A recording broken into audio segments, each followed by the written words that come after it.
Hello guys, welcome back to my channel. This is Yashoda. आज हम करेंगे क्लास 6 की ज्योग्राफी का चैप्टर 1, जिसका नाम है सौर मंडल में पृथ्वी। तो आइए देखते हैं कि इस चैप्टर में क्या है। देखो, पहले मैं बता दूं पूर्णिमा कब होती है और अमावस्या कब होती है। आप पूर्ण चंद्र को लगभग 1 महीने में एक बार ही देख सकते हैं। यह पूर्ण चंद्रमा वाली रात या पूर्णिमा होती है। 15 दिन के बाद आप इसे देख नहीं सकते हैं। यह नए चंद्रमा की रात्रि या अमावस्या होती है। ऐसी रात में अगर आसमान साफ है तो आसमान का अवलोकन अच्छी तरह से कर सकते हैं। अब नीचे देखते हैं कि खगोलीय पिंड क्या होता है। सूर्य, चंद्रमा वे सभी वस्तुएं जो रात के समय आसमान में चमकती हैं, सभी चीजें खगोलीय पिंड कहलाती हैं। कुछ खगोलीय पिंड बड़े आकार वाले तथा गर्म होते हैं। ये गैसों से बने होते हैं। इनके पास अपनी ऊष्मा तथा प्रकाश होता है, जिसे वे बहुत मात्रा में उत्सर्जित करते हैं। इन खगोलीय पिंडों को ही तारा कहते हैं। सूर्य भी जो है एक तारा ही है। ठीक।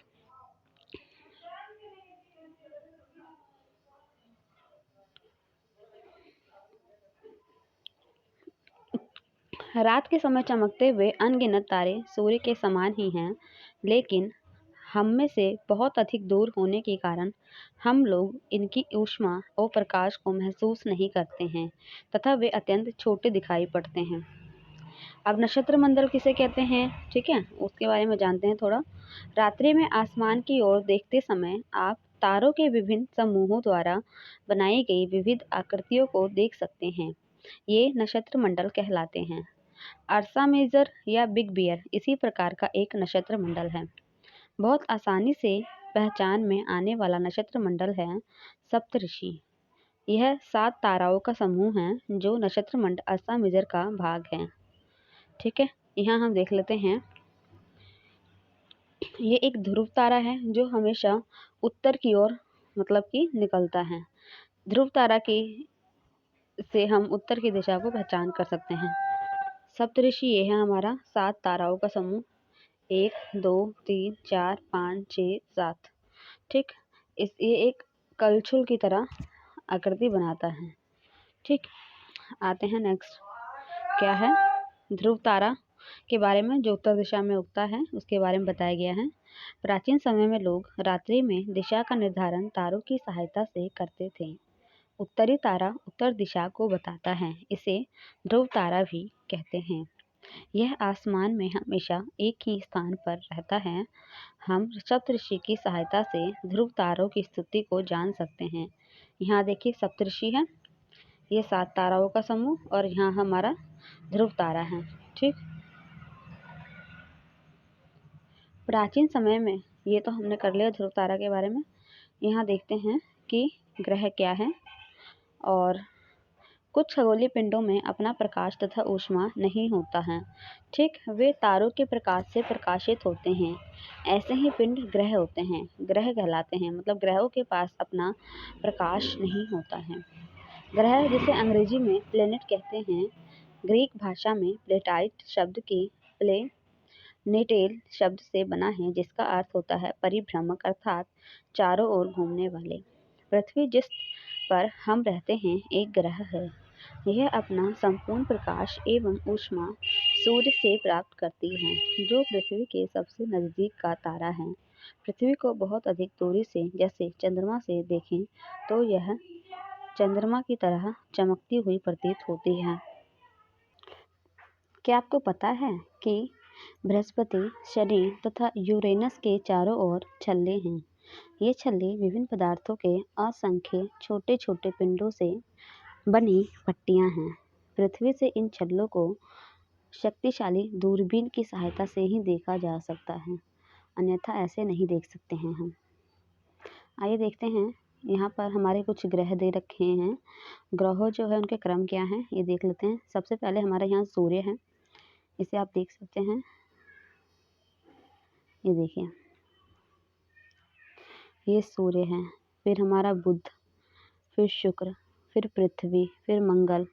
उसके बाद मंगल और बृहस्पति के बीच में बहुत सारे ये क्षुद्र ग्रह हैं, ये छोटे छोटे। फिर बृहस्पति है, उसके बाद शनि और यूरेनस, देन नेपच्यून। ठीक है, इसे हम क्रम में निरूपित कर सकते हैं।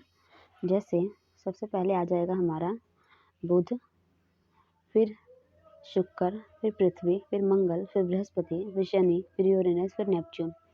इसको याद करने का तरीका है कि जैसे तुम बुध याद कर लो, बुध, ठीक है। बुध के बाद वीरवार आता है, वीरवार को छोड़ दो, फिर शुक्र, शुक्र के बाद पृथ्वी डाल दो, फिर बुध तो हमने कर लिया था, तो उससे पहले मंगल, फिर मंगल के बाद एक दिन छोड़ो, फिर अगला दिन, जैसे बुध छोड़ा, बुध क्योंकि आ चुका है, फिर बृहस्पति, बृहस्पति के बाद शुक्र छोड़ो क्योंकि शुक्र आ चुका है, फिर शनि, शनि के बाद यूरेनस और नेपच्यून। ठीक है, इस स्लाइड में इतना ही है। आते हैं नेक्स्ट स्लाइड में। नेक्स्ट स्लाइड में क्या है,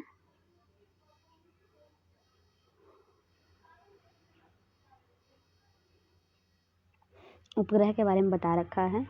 आसमान में दिखने वाला चंद्रमा एक उपग्रह है। यह हमारी पृथ्वी का सहचर है तथा इसके चारों ओर चक्कर लगाता है। हमारी पृथ्वी के समान 7 अन्य ग्रह हैं जो सूर्य से प्रकाश एवं ऊष्मा प्राप्त करते हैं। उनमें से कुछ के पास अपने चंद्रमा भी हैं। ठीक है, अब यहाँ हम सौरमंडल के बारे में पढ़ें उससे पहले हम थोड़ा सा ये देख लेते हैं कि शब्द की उत्पत्ति के बारे में। देखो, ज्योग्राफी एक अंग्रेजी शब्द है। ये ग्रीक भाषा से लिया गया है, जिसका अर्थ होता है विवरण। यह 2 ग्रीक शब्दों से मिलकर बना है। एक है जियो, जी का अर्थ होता है पृथ्वी, और ग्राफिया, ग्राफिया का अर्थ होता है लिखना, मतलब पृथ्वी के बारे में लिखना। पृथ्वी के संबंध में अधिक जानकारी यह है, जैसे कि जियो के साथ लॉजी लगा दें तो पृथ्वी का अध्ययन हो गया। जियो के साथ मेट्रिक लगा दिया तो ये है पृथ्वी का मापन। जियो के साथ ऑइड लगा दिए, ये हो गया पृथ्वी के आकार। ठीक, अब देखते हैं सौरमंडल के बारे में। सौरमंडल क्या है? सूर्य, 8 ग्रह, उपग्रह तथा कुछ अन्य खगोलीय पिंड, जिसे क्षुद्र ग्रह जैसे हमने मंगल बृहस्पति के बीच में देखा था, एवं उल्का पिंड, सब मिलकर सौरमंडल का निर्माण करते हैं। उसे हम सौर परिवार का नाम देते हैं, जिसका मुख्य हमारा सूर्य है। ठीक है, अब एक एक करके इन ग्रहों के सौरमंडल के परिवार के बारे में जानते हैं। सबसे पहले है सूर्य।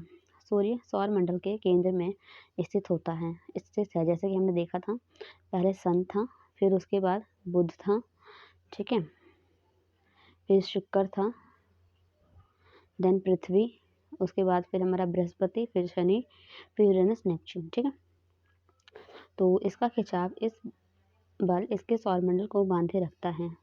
सूर्य सौरमंडल के लिए प्रकाश एवं ऊष्मा का एकमात्र स्रोत है, लेकिन हम इसकी अत्यधिक तेज ऊष्मा को महसूस नहीं कर सकते हैं, क्योंकि सबसे नज़दीकी तारा होने के बाद भी यह हमसे बहुत दूर है। सूर्य पृथ्वी से लगभग 15 करोड़ किलोमीटर दूर है। ठीक है, अब आते हैं ग्रह। ग्रह क्या होता है?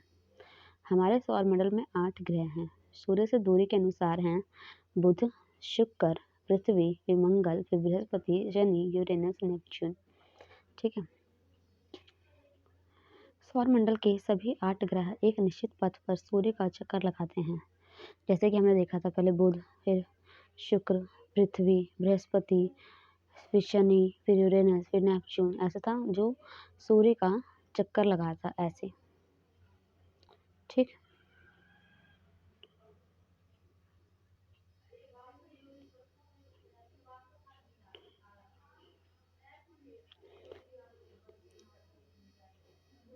तो सूर्य का चक्कर लगाते हैं। तो सौरमंडल के सभी 8 ग्रह एक निश्चित पथ पर सूर्य का चक्कर लगाते हैं। ये रास्ते दीर्घवृत्ताकार में फैले हैं, मतलब ऐसे करके। तो ये जो वृत्ताकार जगह है, इसे हम बोलते हैं कक्षा। क्या कहते हैं? कक्षा। बुध के सबसे नज़दीक है। अपनी कक्षा में सूर्य के चारों ओर एक चक्कर लगाने में इसे 88 दिन लगता है।